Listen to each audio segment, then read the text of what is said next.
So when they called my name, I went out and I met Mr. Hoon, who was not my mentor teacher, but he was there to pick me up. So, surprise, apparently my mentor teacher is pregnant, well, was pregnant, because she just had a kid, like, just had a kid. So she is on maternity leave, and the school is kind of scrambling to figure out what they're going to do. So Mr. Hoon isn't my mentor teacher, but he was just subbing for the day. So we'll figure out what they're going to do with me. And he doesn't really speak that much English. So I was like, oh man, we got a 3-hour car ride, and it's going to be really awkward. But luckily, one of the other talk scholars that lives in this town, but works at a different school, his name is Jason, he volunteered to come to help act as translator, which is really nice of them, because they had to drive all the way here and then drive all the way back, and he was a big help, so I was thankful. So we had lunch, our last lunch in the restaurant up at the hotel, and they had a lot of foods that I hadn't had before. They did a big spread, and so they had a dessert table, and they usually don't do desserts for lunch or dinner unless it's like a big deal. We're just not used to seeing it. And they had what I thought was like a mousse chocolate poof thing. So I take it on my plate and I eat it with my chopsticks, so I'm not like touching it, so I can't feel the texture. And I take a bite and I'm like, oh, this is, what is this? What is this grossness in my mouth? And it turned out to be a fruit, but it tasted like a rotted, fermented, gross fruit. And when I was chewing it, I'm like, I'm probably eating the peel, which you're not supposed to. And chewing it, I'm like, I'm biting into the pit, which you're not supposed to. And I was just chewing it forever, and I couldn't get it down. And I'm like, I can't spit it out. I'm in front of these people, and I don't know what to do.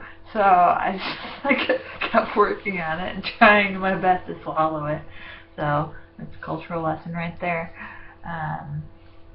So we then loaded in and went to get my ARC card, Alien Registration Card. So that's basically like will act like my Social Security card here in Korea. You have to, with your visa, you have 30 days to go register for your card, and you have to have a letter from your place of employment proving that you're working there. So the school had to present something separate from the talk program. So there's only a couple offices across Korea, and you have to go to the one that's closest to that's in your province but closest to where you live. And so that's why we went to Daegu first. It was on the way, but it's still far from where I live. It's about an hour and a half, 2 hours. So we went and got that taken care of, and it took forever to do. But now that I have that number, I can do things like buy a cell phone and have bills in my name and get things like cable and internet, because you need your alien registration card number for all of that to do. Change over my bank information, stuff like that. So it's very important that I had that and got that done. And then we went to we first dropped Jason off at the apartment. He lives in the same apartment building as I do, and so we just dropped him off, and Mr. Hoon said, oh, well, we gotta go to school. And I'm like, okay.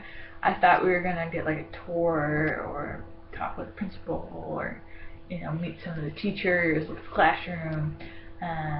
But we were there kind of late, but we got there, and the vice principal was there with one of the 3rd grade teachers, and they were waiting for me.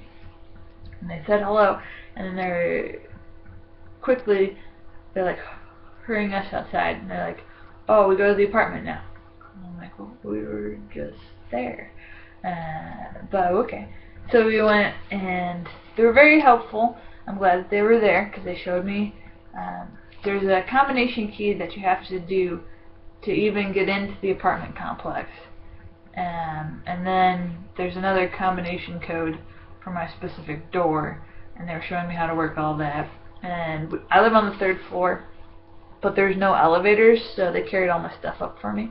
I thought that was groovy. I'm very appreciative of that. And then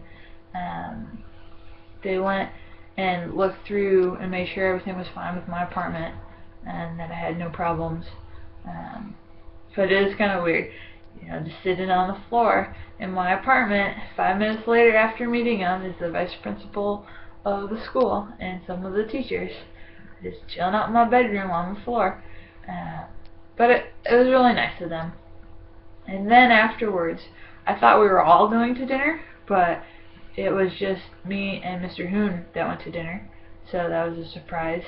The other ones were just like, "Okay, we're going by." Well, they didn't say that, but then me and Mr. Hoon went to dinner at a very traditional Korean restaurant. You go, you take off your shoes, and you go, and you're sitting on mats on the floor, and they had like 12 different little dishes of all different stuff, and I hadn't tried a lot of the stuff, and again, I don't know what most of it was that I ate, but you know, it was good. I'm not a sole lover of Korean food, but you know, I eat it. One of the unique things there is that in Korea they have co-ed bathrooms. So like if you were in America, you would go and there'd be a restroom for women and there'd be a restroom for men. Well, in Korea there's just one restroom, and you walk in and you see this stall is for a woman and this stall is for a man. And then there was like a little half wall, and there was a urinal. So this is different. Also, when you had to take off your shoes to get in the restaurant, but then if you wanted to use the bathroom, you had to go to the end of the hallway and then put on slippers they had and take slippers to the bathroom, and then come back, take slippers off, walk, sit down. It's just, again, the cultural differences that I'm getting used to.